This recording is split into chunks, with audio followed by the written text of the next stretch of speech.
Our top focus on Gravitas tonight. Russia continues to hammer Ukraine again. It is advancing on the Eastern Front. Well, despite the breakthrough achieved in Riyadh talks and a fragile agreement to spare energy sites, Russia's relentless war machine continues its assault, claiming fresh territorial gains. On Tuesday, the Russian Ministry of Defense announced that its troops had taken control of more settlements in Ukraine, one in Donetsk region and one in the Zaporizhzhia region. That's not all. Intense fighting was also reported in Sumy, Kharkiv, Donetsk, Kherson and Zaporizhzhia, essentially all across Ukraine's eastern front. Russian troops also claimed to have attacked Ukrainian targets, including military airport infrastructures, drone control stations and ammunition depots.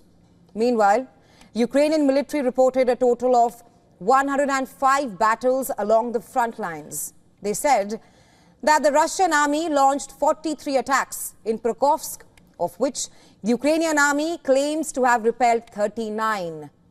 They also confirmed Russian reports of shelling across several settlements in Sumy and Kharkiv. In Kharkiv, residents voiced anger over healthcare facilities and housing being attacked in the ongoing war. Remember, Kharkiv has been relentlessly bombed since the start of the war, and the attacks continued even after Ukraine and Russia reached a deal yesterday in Riyadh on pausing attacks on sea and energy sites. We've lost hope. So what? They're allowed to hit houses, hospitals and nurseries. They're just not allowed to hit the energy system. The energy system is completely destroyed here anyway. Other residents in Ukraine's second largest city have voiced doubt over the latest truce that has been achieved between Ukraine and Russia, with one even calling it hot air. This is Minsk 3. It's just hot air. Trump wants to present himself as a capable politician, but actually, he's not. On Tuesday, the United States reached separate deals with Ukraine and Russia to pause the attacks of the Black Sea and against each other's energy targets. But it was not clear when and how the deals would come into force.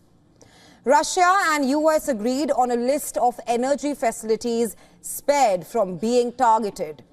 To be clear, it's a temporary truce, specifically just for 30 days.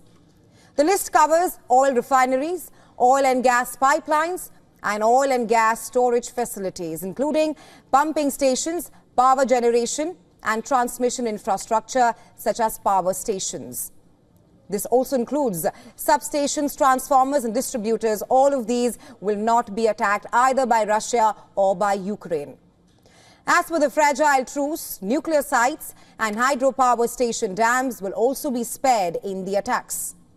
US President Donald Trump has also hailed the outcome of negotiations with Moscow and Kyiv. Washington sees this as a major step forward in resolving the Ukraine war. It sounds like you made some progress on a Black Sea ceasefire. Could you update us on that? What happens now? So we've made a lot of progress on two fronts, on both sections that we call them sections, but they're much more than that, Russia, Ukraine, and also the Middle East, and we'll see what happens.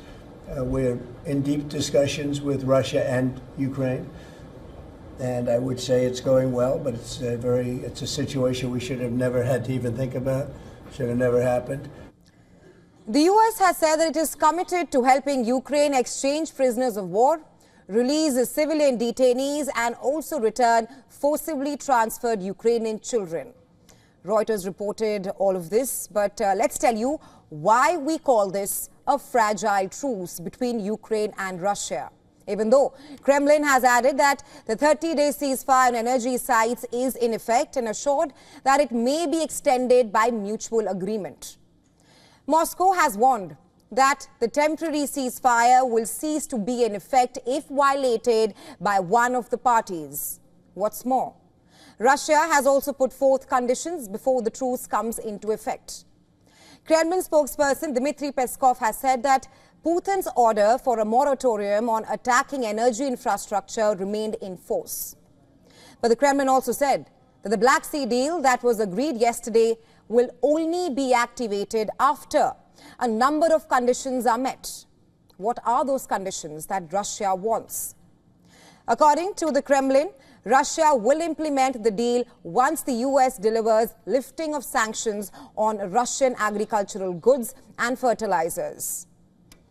But that's not all. Russia also wants America to delist a major state-owned bank called Roselkosbank that serves the Russian agricultural industry. So how has Washington reacted to all these conditions put forth by Russia? America under Donald Trump is more than happy to oblige. In fact, in the statement it issued last night, the White House said that US will help restore Russia's access to the world market for agricultural and fertilizer exports, and also lower maritime insurance costs and enhance access to ports and payment systems for such transactions. Sure, we're only talking about easing a handful of restrictions, but this is a major turn of events.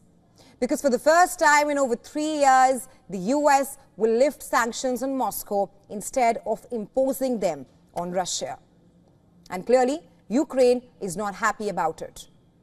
Ukrainian President Volodymyr Zelensky has welcomed the deal that aims to halt hostilities in the Black Sea, but he is concerned, especially over Trump's envoy Steve Witkoff's comments.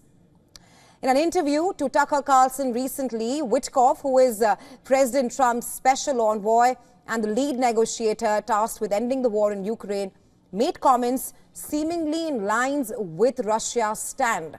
Witkoff seemed to accept Russia's annexation of Ukrainian territories. But on Tuesday, Zelensky did not mince words and warned no one can legitimize these referendums because they were held at gunpoint.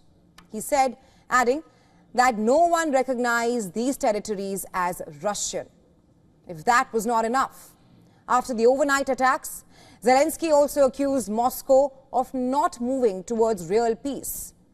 In a post on Telegram, Zelensky said that the attacks, despite negotiations, and I'm quoting here, a clear signal to the whole world that Moscow is not going to pursue real peace. The Ukrainian president also called for more pressure to be put on Russia, including further American sanctions. Ukraine says it is ready to join a limited energy ceasefire if it is properly documented. It's not looking good for Ukraine, and it hasn't been for a very long time. And with relentless fighting on the ground, Ukraine has reasons to worry.